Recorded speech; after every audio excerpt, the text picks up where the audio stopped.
Now, Mr. Ferranti. Thank you, Madam Chair. Good evening and Happy New Year. I will, as I pull up off my screen so I'm looking at you, I want to not just down, I want to take a second. On the way in, I noticed, I was introduced to Mr. Carantonis' mother, who is here in the audience.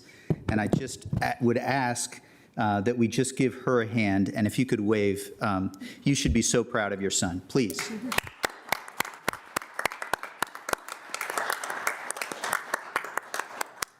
Her commute may have been a little longer than my mom's commute from McLean. So, on December 18th, my wife and I welcomed a baby girl, Evelyn Margot Ferranti, to our family. In the moments when I am not transfixed and simply staring at her, or trying to be a dad worthy of her, or a husband worthy of my wife, Brooke, I found myself reflecting on how I can focus on what matters most in my service on the board. Time is precious. Here's what I think that will be in 2024. First, our new board must work well together. The start of this year marks a transition for 2 new board members. I just want to say again myself, I welcome Ms. Coffey and Ms. Cunningham to the board, and I am looking forward to working with both of you for sure. Second, the first 6 months of the year, I think, will require a critical focus on a difficult budget and on our capital improvement plan. The capital improvement plan is our means for investing in the key physical and capital infrastructure we need to serve our community over the long term. On our budget, the first 3 to 4 months of the year through April, we just passed April 2nd and April 4th as towards the end of our budget process, will be about addressing ongoing fiscal challenges. The office vacancies are a new reality that have come from the pandemic paradigm shift of working from home. In January or early February, we will learn if the decreases in the value of our office property base will lead to where we'll fall between a projected deficit somewhere around 20 million that could rise as high as 40 million. That will be sobering news, or perhaps hopeful news. Why is this budget more difficult than our last? Haven't we known about the work from home paradigm shift for 2 years? Well, we have, but the office assessment process and that market is based on 5 and 10 and 15-year leases. So this year we're seeing the reality come home to us, and it will be a challenging budget year for that reason in part. It's also true that Arlington has a greater percentage of our budget that is based on office occupancy by far than all of the rest of Northern Virginia. There's some folks who are catching up. We depend on our office vacancy rate, which leads to a lower tax rate than our surrounding localities in Northern Virginia. We cannot betray our community's commitment to each other by ducking the hard choices, and we must continue to make investments in our shared priorities as a community. Our capital needs through the capital improvement plan will make April, May, and June quite busy. This is every other year we take up the CIP. The debates over schools, roads, parks, and critical capital infrastructure should both be looked at through an equity lens and reflect the reality that we must invest in our entire community. Third, I'll touch on policy areas, and last, I'll touch on a few policy areas that I will focus on throughout the year: economy, housing, schools, and young people, climate, hunger, transportation, and equity. I will try to be brief. On our economy, our office vacancy rate is as high as it has been in decades due to the paradigm shift of working from home.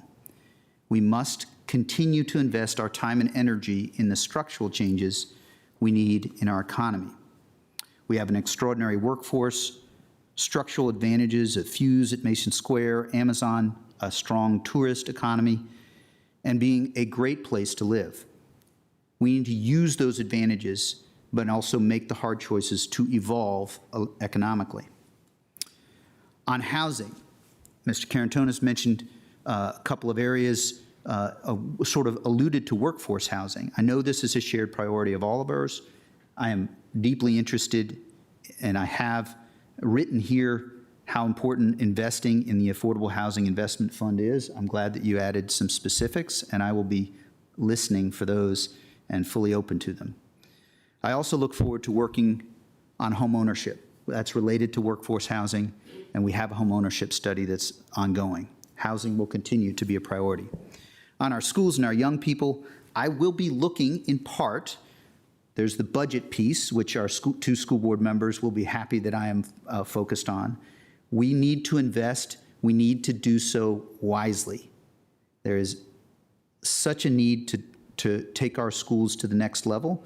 It is also important that we are all rigorous in our analysis and in our work with respect to our funding for our schools, which have been such a gem for Arlington. I look forward to working with you, Ms. Cunningham, and all my colleagues on a new line of business that we talked about a couple months back, which is how do we serve our young people who are in need, who are facing mental health and substance abuse challenges and are at real risk.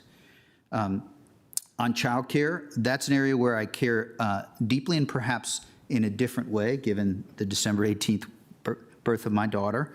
But it is an area we made progress in. We have a NOFA that is out. I look forward to you working with you, Ms. Coffey, in this particular area. On climate, yesterday's Post gave a new term that 2023 might have been the time that the climate is boiling. And it is such an urgent issue, one of the two defining issues along with equity of our time.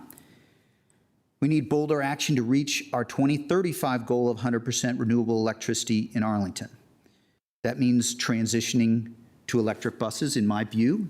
It also means investing in our stormwater utility, and it means critical other steps on biophilia, and as you mentioned, Mr. Karantonis, the green building incentive policy. I think that we can make progress there even with our economic challenges. Last, on climate, we have talked a number of times from this dais. Almost all of the work that we as a community have to do on climate is not something that county government directly controls. We have 5% of the energy usage in the county. The other 95+% are individual decisions. What will I say to Evelyn when she's 30 about what I did on climate? What can we do to accelerate our work in this critical area?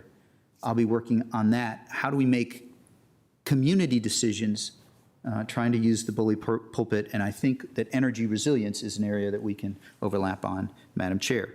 On hunger, AFAC has reported unprecedented, that is significantly greater hunger, greater need from families now than during the middle of the pandemic. We need to make additional investments in the short term in food, in my view.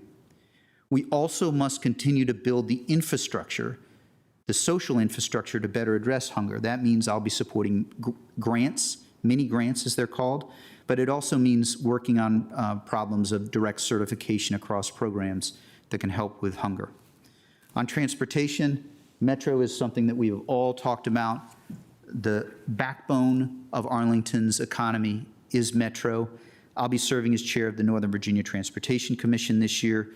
Failure is not an option. Yes, we do need to get to a long-term solution.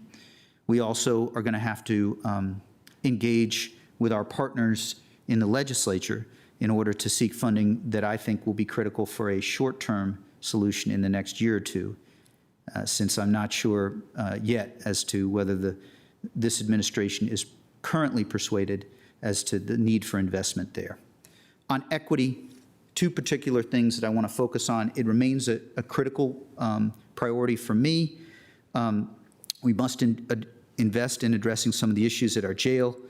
I look forward to taking over the chairmanship of the Community Criminal Justice Board that can work on critical interception points where we can appropriately divert people from jail and better address the pressing mental health and substance abuse challenges I mentioned earlier.